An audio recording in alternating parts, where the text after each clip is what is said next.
ಸತ್ಯಮಾನಂ ಸತ್ಯಂ ಜ್ಞಾನಮನಂತಂ ಬ್ರಹ್ಮ ಸರ್ವಶಕ್ತೇಕಂ.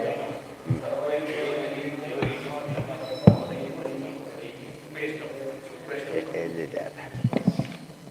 ಯಾವ ಉಪನಿಷತ್ತಿದು? ತೈತ್ತೆರೀಯ ಉಪನಿಷತ್ತು.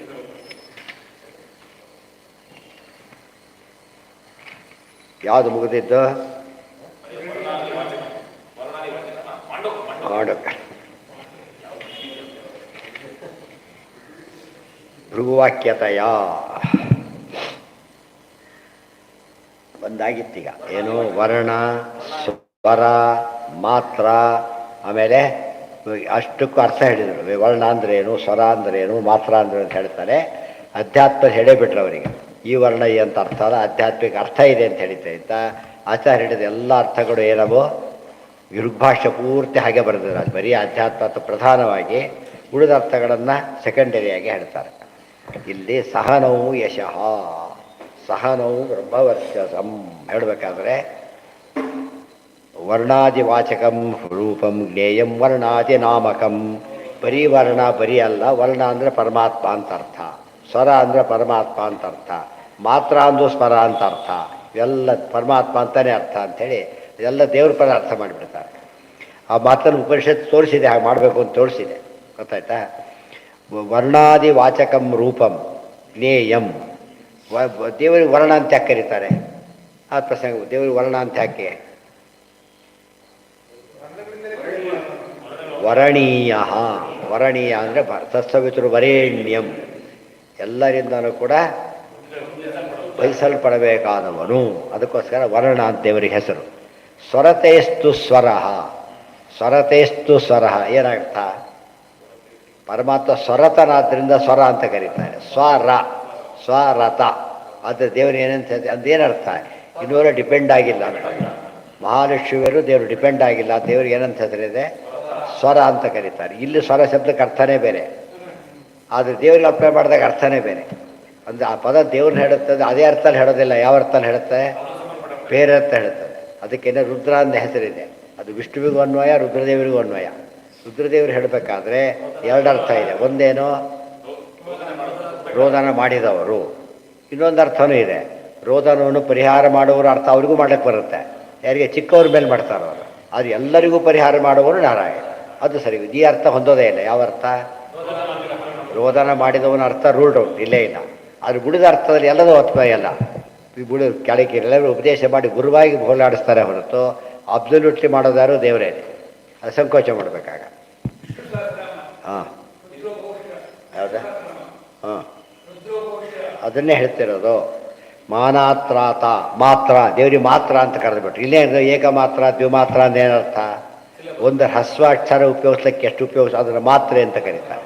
ಎರಡಾಗಿಬಿಟ್ರೆ ಅದು ದೀರ್ಘ ಆಯ್ತು, ಆಗಲೇ ದೀರ್ಘ. ಇಲ್ಲಿ ದೇವರಿಗೆ ಅರ್ಥ ಮಾಡಬಾರ್ದು. ಮಾನಾತ್ರಾತ, ಜ್ಞಾನ ಕೊಟ್ಟು ನಮ್ಮನ್ನು ಕಾಪಾಡ್ತಾನೆ. ಆದ್ದರಿಂದ ದೇವರಿಗೆ ಏನಂತ? ಜ್ಞಾನ ಕೊಡೋನು ಅವನೇ, ಕಾಪಾಡೋನು ಅವನೇ. ಅದಕ್ಕೆ ದೇವರಿಗೆ ಏನಂತ ಕರೀತಾರೆ? ಮಾತ್ರ ಅಂತ ಹೆಸರು. ದೇವರಿಗೆ ಮಾತ್ರ ಅಂತ ಹೆಸರಿದೆ. ಅದಕ್ಕೆ ಮಾತ್ರೆ ತೊಗೊಂಡ್ರಿ ಮಾತ್ರೆ ತೊಗೊಂಡಿರ್ತಾರಲ್ಲ, ಮಾತ್ರೆ ಕೂಡ ಏನು ಮಾಡುತ್ತೆ? ಕೊನೆಗೆ ಕಾಪಾಡಬೇಕು. ಔಷಧ ಆರೋಗ್ಯ ರೋಗ ಪರಿಹಾರ ಮಾಡಿ ಆರೋಗ್ಯ ಕೊಡಬೇಕು. ಆ ಅರ್ಥ ಬಿಟ್ಟು ಹೋಯ್ತು. ಕೊನೆಗೆ ದೇವರ ಹೆಸರು ಮರ್ತೋಯ್ತು, ಇದಕ್ಕೆ ಮಾತ್ರ ಉಳ್ಕೊಳುತ್ತೆ ಅಷ್ಟೆ. ಬಲರೂಪ ಸಮಸ್ತ ಸರ್ವರೂಪೇಶು ಸಂತತಶ್ಚ. ಮುಂದೆ ಸಂತತ ಅಂತ ಪದ ಬಂತು. ತಾಮ ಸಂತಾನ. ಏನು ಸಮ ಸಂತತ ದೇವರಿಗೆ ಅಂದರೆ? ಸಮ. ಯಾವ ರೂಪದಲ್ಲೂ ಏನಿಲ್ಲ ಪರಮಾತ್ಮನಿಗೆ, ಯಾವ ದೋಷದ ಹೆಸರು ಕೂಡ ಇಲ್ಲ. ಅದಕ್ಕೆ ದೇವರು ಸಂತತಿ ಸಂತಾನ ಅಂತ ಕರೆದಿದ್ದಾರೆ.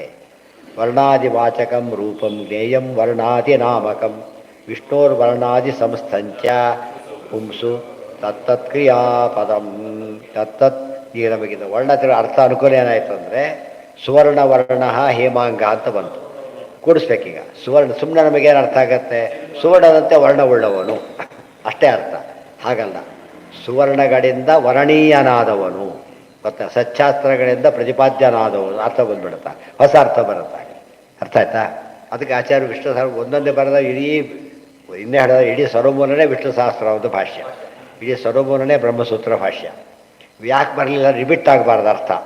ಹಾಗೆ ಇಟ್ಬಿಟ್ಟು ಎಷ್ಟು ಬೇಕಾದ್ರೆ ಸೇರಿಸ್ಕೊಳ್ಳಿ ಅಂತ ಹೇಳಿಬಿಟ್ಟಿದ್ದಾರೆ.